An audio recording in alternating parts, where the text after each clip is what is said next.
बिस्मिल्लाहिर्रहमानिर्रहीम। क़ुरबानी के हवाले से कुछ मसाइल आप लोगों की खिदमत में बयान करनी है। उनमें से पहला मसला ये कि क़ुरबानी एक मुस्तहब मुअक्कद अमल है उस शख्स के लिए कि जो हज पर गया नहीं है बल्कि अपने मंतिक़े में वो क़ुरबानी करना चाहता है।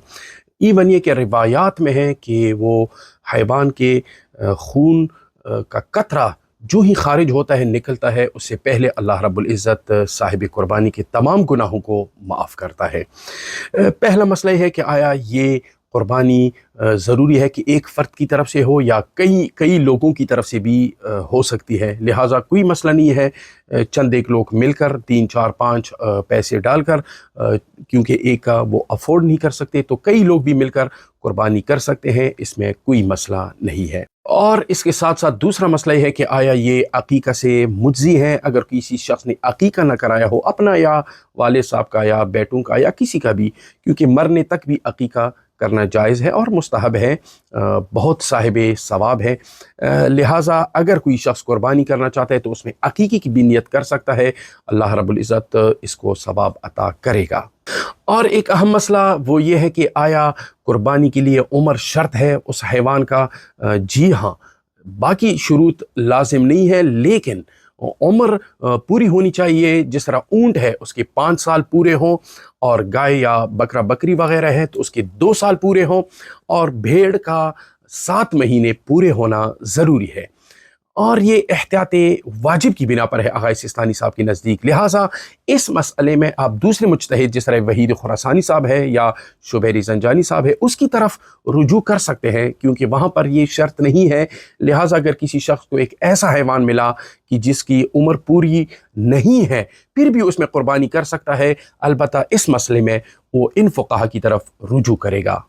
और एक मसला ये है कि आया चाकू का लोहे होना ज़रूरी है, क्योंकि आग़ा सिस्तानी साहब ने बिनाबर एहतियात लिखा है कि चाकू भी लोहे का होना चाहिए, पीतल तांबे का चाकू ना हो, क्योंकि उससे क़ुरबानी काबिल कबूल नहीं है।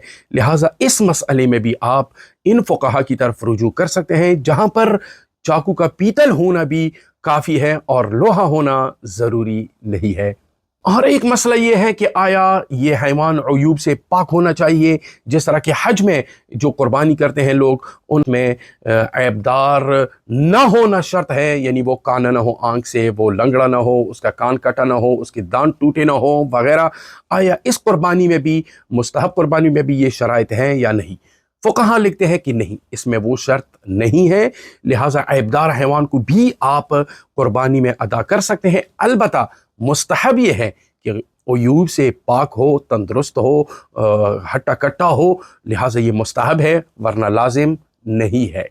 और एक मसला ये कि आया क़ुरबानी के हैवान को हम किस तरह तकसीम कर लें? देखिए, इसमें तकसीम की कोई हद बंदी नहीं है, वाजिब और ज़रूरी नहीं है। आप आधा भी ख़ुद अपने घर के लिए रख सकते हैं, आधा फ़ुक़रा को दे सकते हैं, लेकिन सही तरीका जो शरीयत ने बताया है वो ये है कि आप इसको 3 हिस्सों में करें। एक हिस्सा अपने घर अय्याल के लिए रखें और एक हिस्सा जो मोमिनीन है इर्द गिर्द जो आपके हमसाया हैं उनमें तकसीम करें, और तीसरा हिस्सा फ़ुक़रा, ऐताम वग़ैरह उनको दें। और आखिरी मसला वो ये है कि इसका वक्त क्या है? बेहतरीन वक्त ईद के दिन है, तुलुए शम्स के साथ सूरज निकलने के वक्त, उस वक्त क़ुरबानी की जाए तो ये बेहतरीन और फजीलत का वक्त है। लेकिन अगर किसी बंदे को कोई मसला हो, पैसे ना हो या हैवान ना मिल रहा हो, तो शरीयत ने 3 दिन तक इसको क़ुरबानी करने का हक़ दिया है कि आप 3 दिन तक भी क़ुरबानी कर सकते हैं। हमें तौफीक दे कि हम क़ुरबानी में हिस्सा लें। वस्सलामु अलैकुम व रहमतुल्लाहि व बरकातहू।